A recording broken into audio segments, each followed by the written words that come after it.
This presentation is going to focus on the theories, methods and techniques of teaching, and we're going to start with a quote.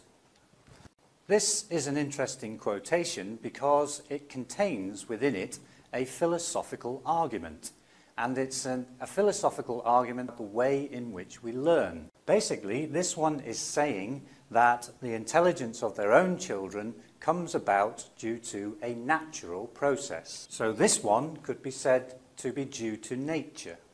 This is exactly the opposite of this one, which is saying that their teaching, the environment that we create, creates that intelligence. So this one can be said to be due to nurture. And this argument, nature versus nurture, has been going on for thousands of years. These two viewpoints are two ends of a scale, or a continuum if you like, and every teaching methodology that's ever been created has its starting point somewhere on this scale. For example, if a particular methodology has its starting point here, then that would be 50% due to nature and 50% is due to nurture. There are some terms that we need to define. These are the approach, the method, or the technique. Basically, these are hierarchical. The approach is an overriding set of principles that a method can actually make use of, whereas the technique are the things that we actually do in the classroom to approach that method. So these three words are going to appear during the presentation. Again, for each of either the approaches or the methodologies, we're going to ask 4 questions. So be it an approach or a method, for each of those things, where did it come from? What's its background? What does it involve when we're talking about actually in the classroom, in other words, techniques? What is positive about it? What appears to work about that methodology or approach? And what is negative? What doesn't work so well? Basically, we're going to look at it in a historical viewpoint. So we'll start with the oldest particular teaching methodology, which is known as the classical method. The classical method was given its name basically because it was trying to teach the classics in language, which is ancient Greek and Latin. Those particular languages are now dead.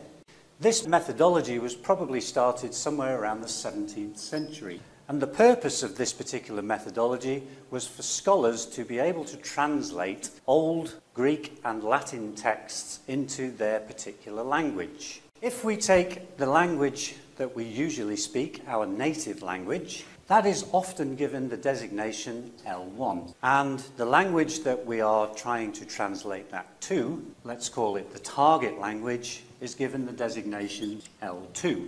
The purpose of grammar translation then is to basically translate between L1 and L2 and vice versa. So we could take a simple example. Let's imagine that our native language was English and our target language was French. And let's assume that we want to translate a document from French into English. Let's take a simple sentence. Here's a sentence in French, ouvre la fenêtre, and we'll add s'il vous plaît at the end. What we want to do is to take this L2 and translate it back into English. Now, if we have a reasonable knowledge of French, then we may well know that this particular verb, ouvre, to open, translates directly. And this female form of the, and finally the fenêtre, open the window, and this polite form of please. This is all very well if the two structures that we're translating between, the L1 and the L2, have a common grammar, which French and English usually do. However, one problem that we do get with this particular classical method is that if the grammar structures are not the same, then it's very difficult to translate between the two things. The things that are negative about it, we've already said that it doesn't develop speaking, but perhaps the biggest negative point about this particular methodology is that it's very unnatural. Okay, so despite the criticisms of this particular method, and particularly the fact that it's unnatural, this particular methodology was in use all the way through the 17th, 18th and 19th century, and indeed it's still in use today. However, Guan in the 1880s and Berlitz in the early 1900s decided that this particular methodology was so unnatural that they wanted to come up with something new. The method that they came up with, they called the direct method. You will also sometimes see it as the natural method. What these two people were saying is that if we wish to learn a language, then we should try to recreate the conditions that we learn our native language in. And this is what the natural methodology tried to do. So what we're going to do is to run through a series of methodologies that were created mainly in the 1900s that adopted the idea that language learning should be much more communicative, much more natural. The first one is called audiolingualism, and it's also called the army method because of where it was developed. Basically, psychology during the 1950s and 60s was building up new theories about behaviorism. Perhaps the most famous experiments that were done in this particular area were by Pavlov, where he was showing that most animals undergo a stimulus response mechanism. And he had a series of famous experiments where by ringing a bell he could cause a dog to salivate. That would be his response in the expectation of getting some food. This behaviourist idea of stimulus response was put into an actual teaching methodology. Basically, in the audiolingualism method, these two parts of the name tell us what actually happens.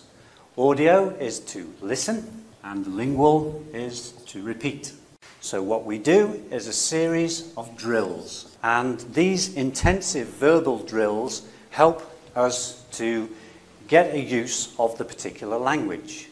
Let's take an example of what those drills might involve. So here is an example of a repetition drill. I will model the language and then my class will repeat after me. So, this is a cup. This is a cup. This is a cup.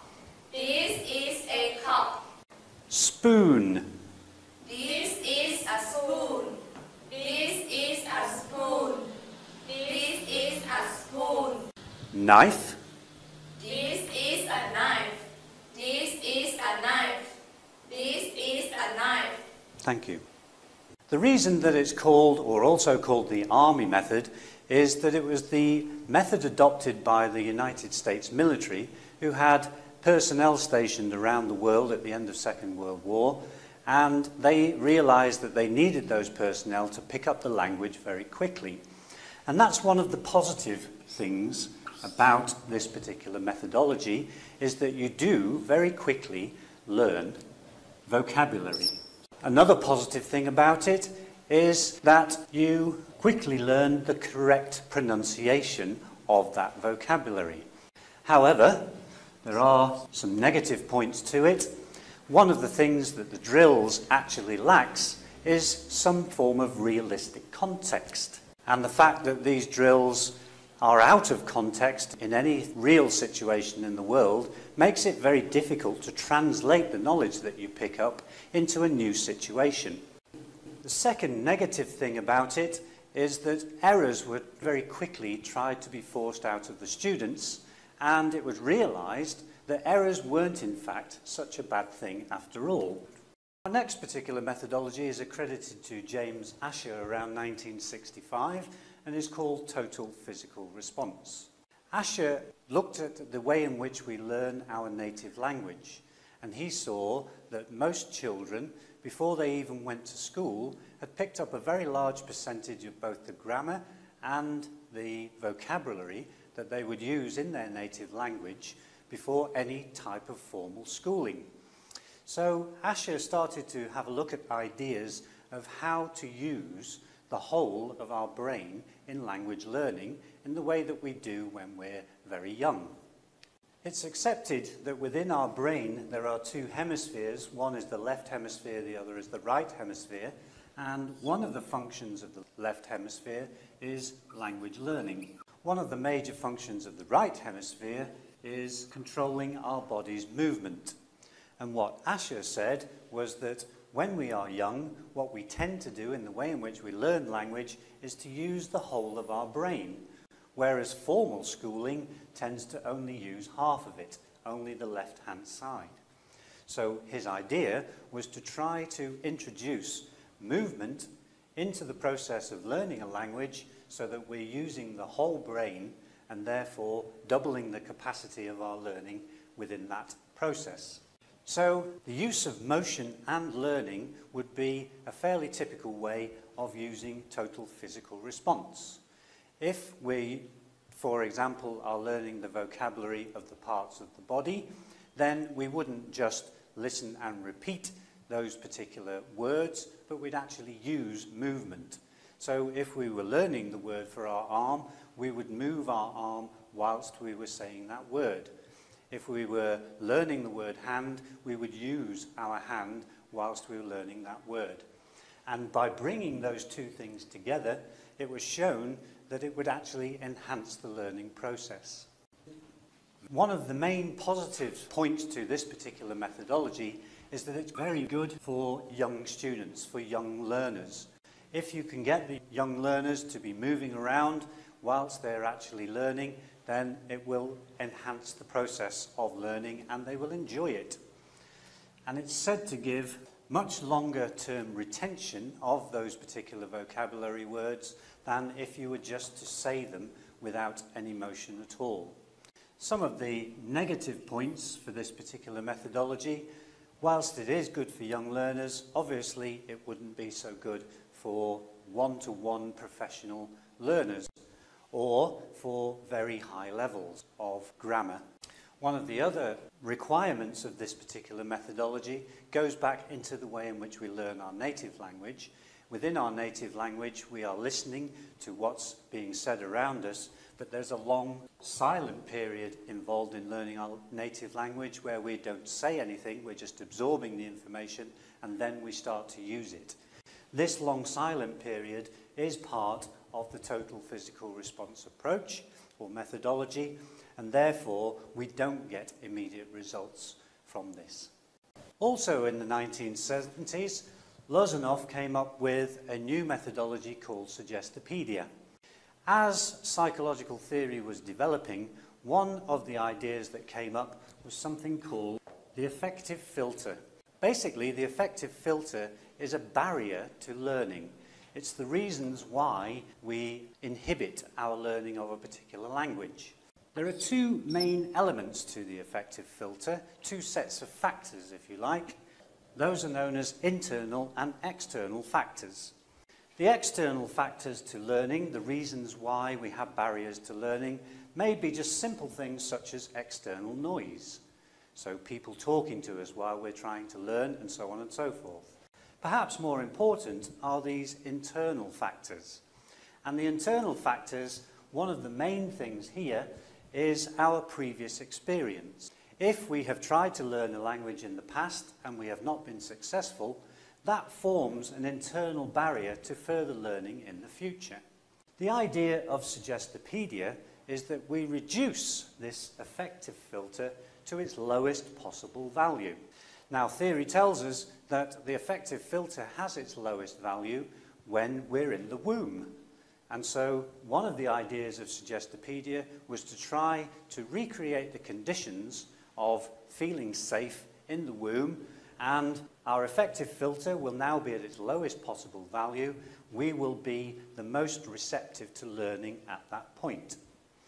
So how do we actually go about teaching in this situation? Well, what we try to do is, first of all, reduce the affective filter through the internal and external factors down to its lowest value. So our students are made to feel comfortable, first of all, and then we have the use of music. The use of music in Suggestopedia is in different forms depending on which part of the lesson that we're in. The idea is, in the first section, which is sometimes called the first concert, we use lively music, and this is known as the active part of the lesson. The idea here is that the lively music will start to get our brain waves moving around and put us into a receptive mood. Then, in the second concert, the teacher will introduce the target language, usually in the form of dictation. And whilst that's taking place, we use Baroque music, which puts us into a passive state and allows us almost to become like a sponge and absorb this particular information. Once that's been completed, we can then use that knowledge in some form of production. Now, in terms of positive things for the students, in reducing this affective filter down to its lowest value, it makes the actual lessons a very comfortable experience for our students. The second positive thing about it is, whilst it may sound strange itself in terms of a technique, it does come from a very clear psychological theory in the terms of the affective filter and the fact that we are more receptive to learning when that affective filter is its lowest value. In terms of the negatives, it's obviously very, very different to anything that we're used to.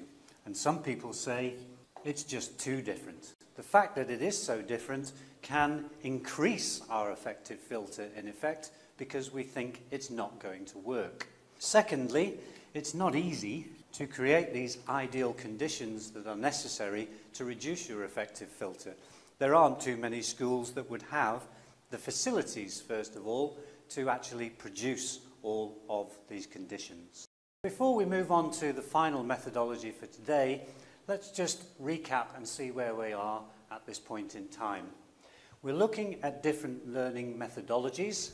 Each of those methodologies takes its premise from being somewhere on this particular spectrum of nature versus nurture. And where we are on this spectrum gives us a starting point for the background or theory to that particular methodology. So we've had a look, starting in the 17th century and the classical method, and moving on as the ideas of psychology developed to various methods such as audiolingualism, silent way, gestopedia, and TPR. Each of these showing a development as knowledge about learning increased, and each of these takes a different starting point on our initial spectrum. Around 1998, Jeremy Harmer produced a book called How to Teach English. And basically what Harmer did as a background to this book is to do what we have done today and to work through all of the different methodologies that have come about over the last 300 years. He highlighted for each of those methodologies what was good about it, what was positive, and what didn't appear to work, and then put all of the positive things into a melting pot and came out with this methodology which he called ESA. It's a three-stage methodology where each of the letters represents a particular phase of the lesson, the first one being called the engage phase, the second, study phase, and the final one, the activate phase.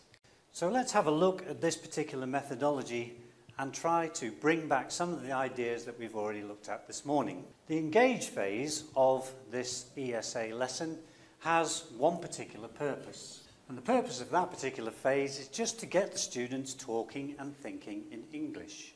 We can go back to the idea of the affective filter, and we've said that when students are relaxed and ready, then that will improve their chances of learning. And the idea of getting the students talking and thinking in English is the first part of the lesson, just to relax them and to get them involved. Once we've completed that particular task, which is usually done by the use of communicative games, then we move into the actual teaching part of the lesson, which is called the study phase. The study phase has two particular parts to it. The first part is known as the board work, and that, if you like, is where the actual teaching takes place. Once we've completed that phase of the lesson, we need to check that the students actually understand what they have just been taught. So what we do is then ask them to complete a series of activities that are very targeted towards this teaching component to make sure that they actually understand it. Now, one of the things that the other methodologies have said to us is that in order to be able to use the language in a communicative way, you need to move beyond the actual knowledge and put it into a realistic context. And that's exactly what the Activate phase does. The Activate phase of the lesson sets up some form of scenario or situation where the students can use the language knowledge that they've just learnt and put it into a realistic context. So what are the positive factors in the use of the ESA methodology? Well, the first is that it requires communication. The Activate activity and indeed the study activities require the students to actually talk to each other. The second positive thing about it is that it works for all particular levels. So all the way from our beginners up to our upper intermediate students, this particular methodology can be used. Some of the negative things about it might be that it can become predictable. If you follow that same structure of ESA every single lesson with your students, then they will get to know what is coming next. But within this particular methodology, Harmer came up with a way around that, and that we'll be looking at that later on. The other potential negative for some particular countries is that the Activate activity requires the students to talk to each other, and if all your students are talking to each other, then your classroom can become noisy, and potentially in certain countries this could be a problem.